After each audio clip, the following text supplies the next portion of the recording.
She smiled when she heard that a leader of a whole race had fled their home and safety to battle genocidal aliens in a desolate jungle for people who hardly knew them. Perhaps the fight for Earth won't be so fierce. 328 Aki. Pearl SU held system. SVS stalwart willpower. Hashirama, is everything prepared? Yes, Captain, all ships reporting in green and ready for slipspace jump, waiting on your order. All ships, engage slipspace drives. The Covenant has found Earth and Lord Hokage has called us for assistance to beat them back. Estimated time of arrival is 1 standard week. The 8 escorting ships entered and vanished first, allowing the Fortress-class capital ship to glide smoothly into the rip in space, which quickly closed behind it. The battle group under Naruto's command moved towards 9 ruptures in space over the planet, the bluish-white wisps emanating from the holes vanishing into the darkness of space. The UNSC calendar 24/7/2552, Earth, Inner Colonies, and the Sol System, Cleveland, USA. The Marine group dropped into cover at the yell, "Incoming!" The blue balls of plasma in the air hit the ground around them, scattering shrapnel and debris. The lead Marine then received a call on his radio. "This is AI Khufu on board ODP Cairo, message from Fleet Admiral Lord Terrence Hood, platoon-sized element from the Shinobi Union is en route to your AO to reinforce your position, expect arrival within the next few minutes." "Acknowledged, we'll hold till then, Twiker out," he replied. "Marines. We're getting reinforcements from a group named the Shinobi Union, eyes up." In a matter of seconds, there were loud whines coming from above, and when they were seen, they appeared to be vehicles of some kind descending from the sky.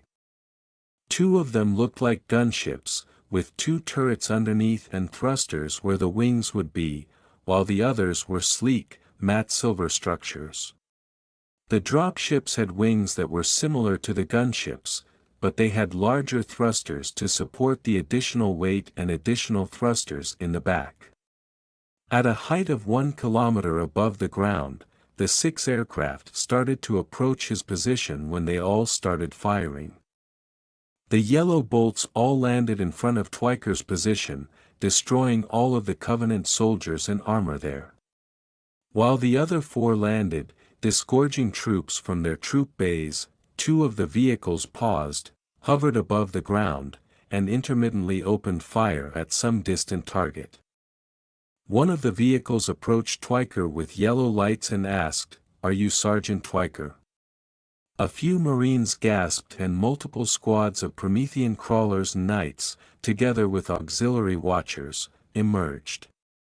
"Yeah, who are you?" he asked, his eyes narrowed as he took in the sophistication of all their equipment.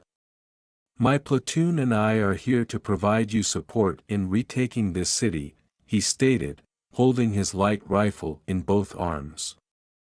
"First Lieutenant Kazuhara, 2nd Platoon, 322nd Company off of the SVS Curiosity," he said. Twiker stared at the SU troops guarding the area and dragging supplies from their dropships and stated, "Your help is appreciated, although I don't see how the few of you are going to make a difference in this fight," with cynicism in his voice. He said, "At the moment we're setting up a teleportation grid to our ship in orbit. As soon as it does, we'll be able to call in additional troops and support," while some of the troops behind him were dragging a large, oval-shaped device with a blue core and 3 panels on the sides that opened and pointed skyward. "How long will it take?"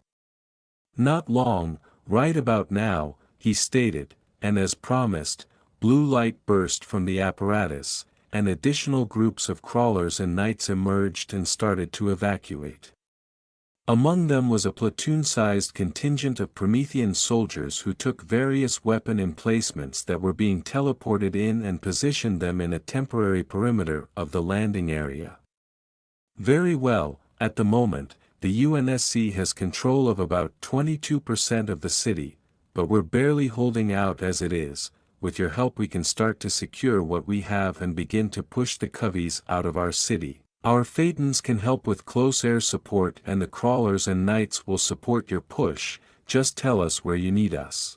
The UNSC Calendar 24/7/2552. Earth, Inner Colonies, and the Sol System. The Crow's Nest, close to Voi. Naruto said, that's what happened when we got here. So far, various elements from both our Shinobi and Ishiguro complements, along with our Promethean complement are supporting UNSC troops where they are either about to fall or in very heavy fighting, while he stood in the command center with Johnson, Keyes, and Master Chief. Cortana was standing atop the holodouble.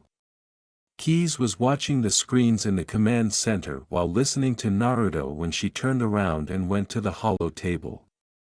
The screens showed live views of the battle in space as well as several of the major battles on the planet, even though the big screen showed the situation in Voi.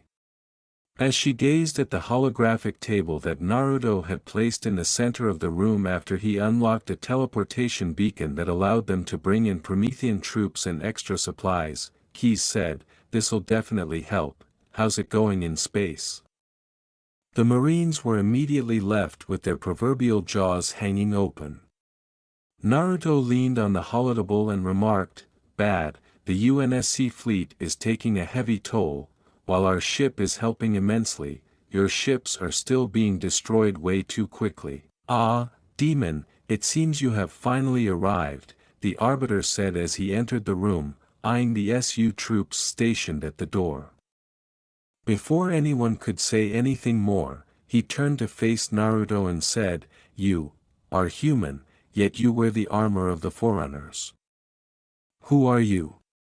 "You must be Arbiter Thel Vadam," Naruto said simply as he turned to face the Sangaili. "I am Naruto Uzumaki, one of the 5 leaders of the Shinobi Union, here to assist our human cousins in their time of need," he bowed. "I have heard of your arrival, yet I still am wary. Where were you all these years?" Thel said, squinting his eyes.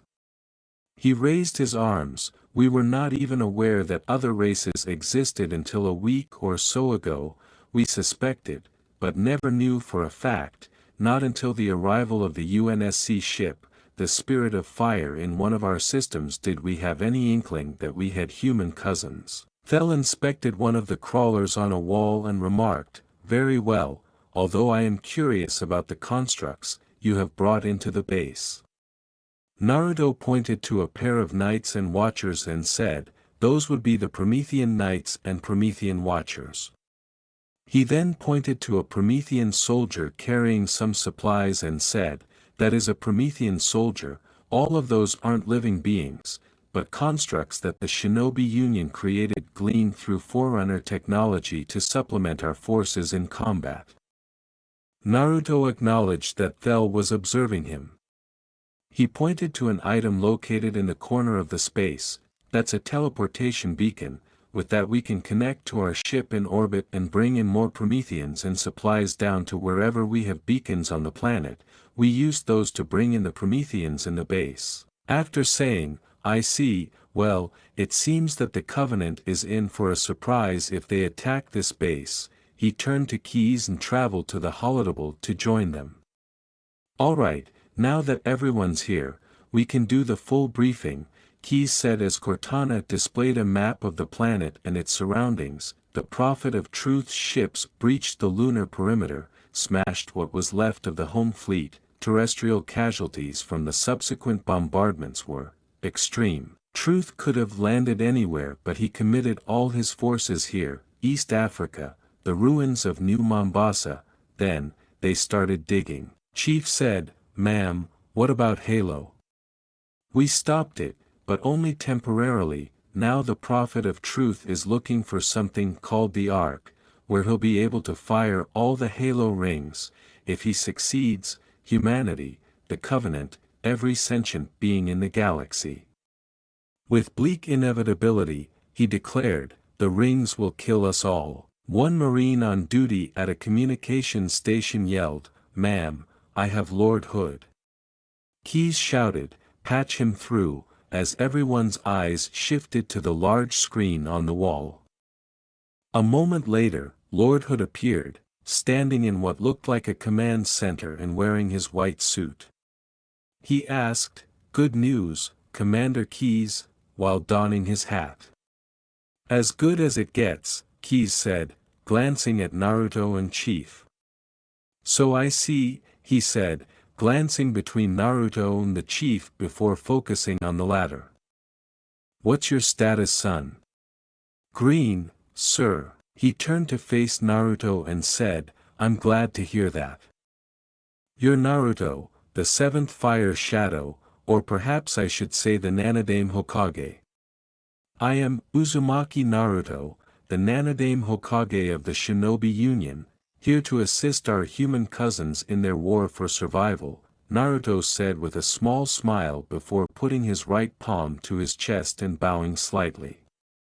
"I can see it in your eyes, you aren't new to war, are you?" Hood said after briefly observing Naruto. Naruto nodded. "No, I am not. I along with my fellow Kage are intimately familiar with war, especially with a war for survival. It's sad to see someone so young having to become familiar to war, considering that you were never a part of this war." Naruto laughed. "I'm not exactly young, Lord Hood, in fact, I dare say I'm older than everyone in this room." "Really?" Hood said doubtfully, as did almost everyone else in the room save for the two guards from Naruto's personal guard. "How old are you then?" Hood asked. "I am 344 years old as of the 10th of this month," Naruto grinned. Keyes and many of the Marines in the room had their eyebrows raised so high up their foreheads that they might disappear if they went any higher. Cortana on the holodeck actually paused for a second, which is a long time for an AI, but the chief's expression was impossible to see because it was hidden behind his helmet. The other people in the room were, to put it mildly, shocked, apart from Naruto's personal guards, who smiled behind their blue opaque faceplates. At this point, the two shinobi guarding the doors were doing their best to contain their laughter, and if you looked closely, you could actually see the tiny movements of their shoulders. The arbiter's jaws were spread open, their version of their jaws on the ground, apparently, while Lord Hood raised a single eyebrow. Without any surprise, Cortana joked, "So, should we be careful to not bump you too hard?" I don't know. My bones are getting kinda creaky these days," Naruto said, effortlessly adapting to Cortana's style. "Well, that is very surprising there, Lord Hokage. How is it possible that you are able to live that long?" Hood said, coughing to draw attention back. "Some time ago, by looking through the Forerunner's archives, we found a serum that helps to increase longevity by around 1,000 years, while it's very long.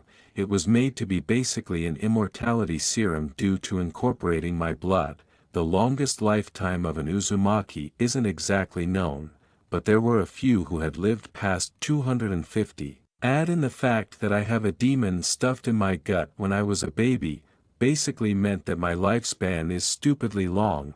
It wasn't very surprising that the serum became the key to immortality," said Naruto. After a period of silence, Cortana said, "A demon, really, to break the ice once more?" Naruto sighed.